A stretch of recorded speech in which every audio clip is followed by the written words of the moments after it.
এগুলোই সেই তলোয়ার, যে তলোয়ার দিয়ে ঘাড় থেকে আলাদা করা হতো মাথা। এটাই সেই নবাবদের বাইজির আকৃতি, যার নাচের তালে তালে আনন্দে মশগুলে মাতোয়ারা হয়ে থাকত নবাবরা।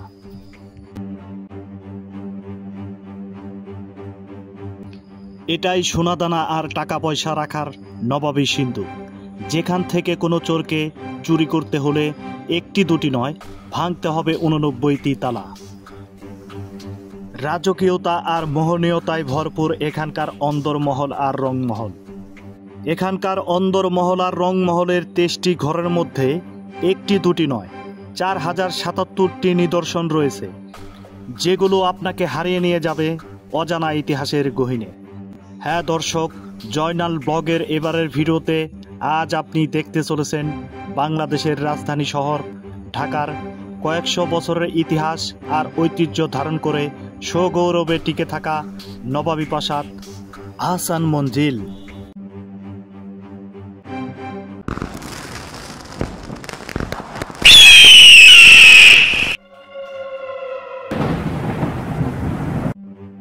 এই সেই আহসান মঞ্জিল, যেটি কোনো সাধারণ প্রাসাদ নয়। এটি সেই প্রাসাদ যেখানে গঠিত হয়েছিল নিখিল ভারতীয় মুসলিম লীগ। আজ আপনাদের দেখাবো এই প্রাসাদের ভিতর এবং বাহির, কোথায় কি আছে সব কিছু।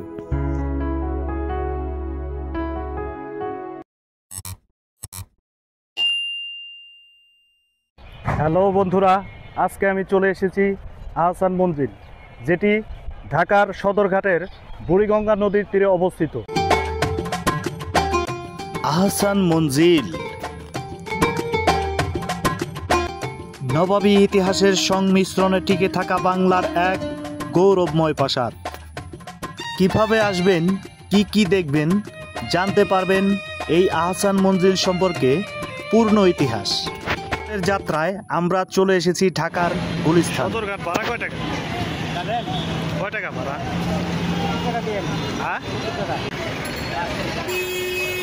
সদরঘাট যাইতে সময় লাগে কতক্ষণ ভাই? সময় বেশি লাগবে না। কতক্ষণ? আধা ঘন্টা? আধা ঘন্টা জাম না থাকবে। অবশেষে 50 টাকা ভাড়া মিটিয়ে আমরা চলে এলাম আহসান মঞ্জিল। গুলিস্তান থেকে আহসান মঞ্জিল আসতে আমাদের সময় লেগেছে 30 মিনিট। আপনি যদি প্রাপ্তবয়স্ক হয়ে থাকেন তাহলে আপনার টিকিটের মূল্য পড়বে 40 টাকা এবং 12 বছর পর্যন্ত শিশুদের টিকিটের মূল্য পড়বে 20 টাকা। 1859 সালে খাজা আব্দুল গনি পুরনো প্রাসাদের পাশেই একটি নতুন প্রাসাদ নির্মাণের পরিকল্পনা করেন। দীর্ঘ 13 বছর পর 1872 সালে এর নির্মাণ কাজ সম্পূর্ণ হয়।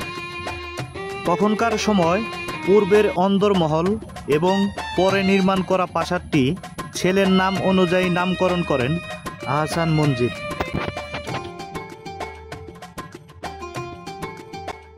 মাত্র 27 বছর বয়সে 1846 সালে খাজা আব্দুল গনি ঢাকার নবাব নিযুক্ত হন। 1857 সালে সিপাহী বিদ্রোহের সময় ইংরেজদের টাকা পয়সা হাতে ঘোড়া দিয়ে সাহায্য করায় ইংরেজদের সাথে তার একটি সখ্যতা গড়ে ওঠে এবং 1875 সালে তাকে বংশানুক্রমে নবাব উপাধি দেওয়া হয়। ঢাকার বুকে খাজা গনি মিয়ার প্রভাব প্রতিপত্তির প্রতীক ছিল ক্রয়কৃত এই আহসান মঞ্জিল। 1896 সালে তিনি পরলোক গমন করেন। তিনি মৃত্যুর পূর্বে তার ছেলে আহসানুল্লাহকে নবাবী স্টেটের দায়িত্ব দিয়ে যান।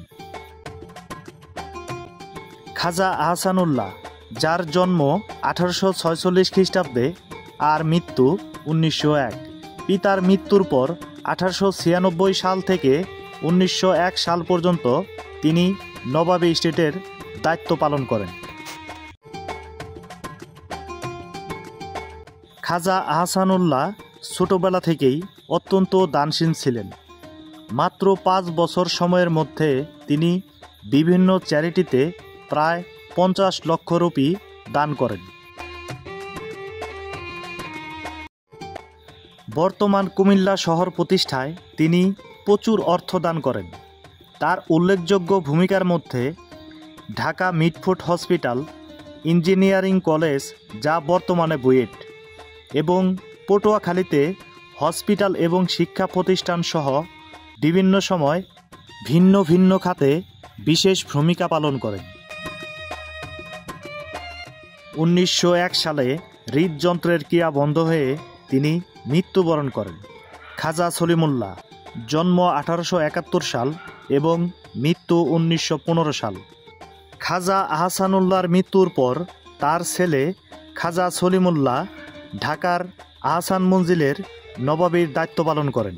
1901 সাল থেকে 1915 সাল পর্যন্ত তিনি নবাবী স্টেটের দায়িত্ব পালন করেন। তিনি ছিলেন নিখিল ভারতীয় মুসলিম লীগের অন্যতম প্রতিষ্ঠাতা। তিনি ঢাকা বিশ্ববিদ্যালয় স্থাপনের জন্য বিশেষ ভূমিকা পালন করেন।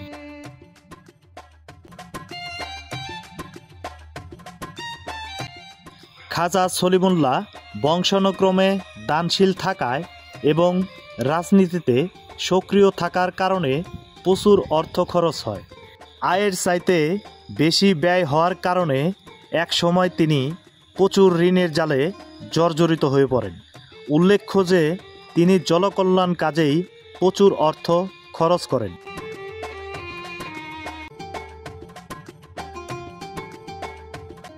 হিন্দু ব্যবসায়ী এবং মারোয়ারিরা তাকে বিভিন্ন সময় বিভিন্নভাবে পাওনা টাকার চাপ দিতে থাকে। তখনকার সময় অনুযায়ী ঋণের পরিমাণ ছিল 14 লক্ষ টাকার মতো। জমিদারিতে তেমন আয় না থাকার কারণে তিনি একসময় সকল সম্পত্তি বন্ধক রাখার সিদ্ধান্ত নেন। পরিশেষে ইংরেজদের কাছ থেকে 16 লক্ষ টাকার মতো ঋণ নেন এবং হিন্দু ব্যবসায়ী ও মারোয়ারিদের সকল ঋণ পরিশোধ করেন। অর্থনৈতিক সংকট আর পারিবারিক কোন্দলের কারণে একসময় তিনি নবাবী স্টেট পরিচালনা করতে অপারগ হয়ে পড়েন।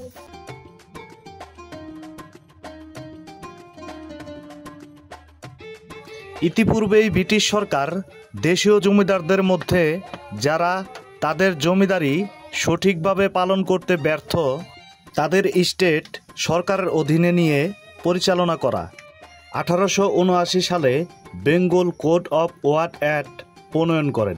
মূলত এর মূল লক্ষ্য ছিল যারা তাদের জমিদারি স্টেট পরিচালনা করতে ব্যর্থ তাদের স্টেট সরকারের অধীনে নিয়ে পরিচালনা করা। খাজা সলিমুল্লাহ সরকারের অধীনে সকল নবাবী স্টেটের দায়িত্ব পরিচালনা করার সিদ্ধান্ত নেন। খাজা হাবিবুল্লাহ বাহাদুর, যিনি ছিলেন খাজা সলিমুল্লাহর পুত্র। খাজা সলিমুল্লাহর মৃত্যুর পর খাজা হাবিবুল্লাহ বাহাদুর তিনি আহসান মঞ্জিলের নবাবীর দায়িত্ব পালন করেন। মূলত তিনিই ছিলেন আহসান মঞ্জিলের শেষ নবাব। 1952 সালে আহসান মঞ্জিলের জমিদারি প্রথা বিলুপ্ত হয়ে যায়।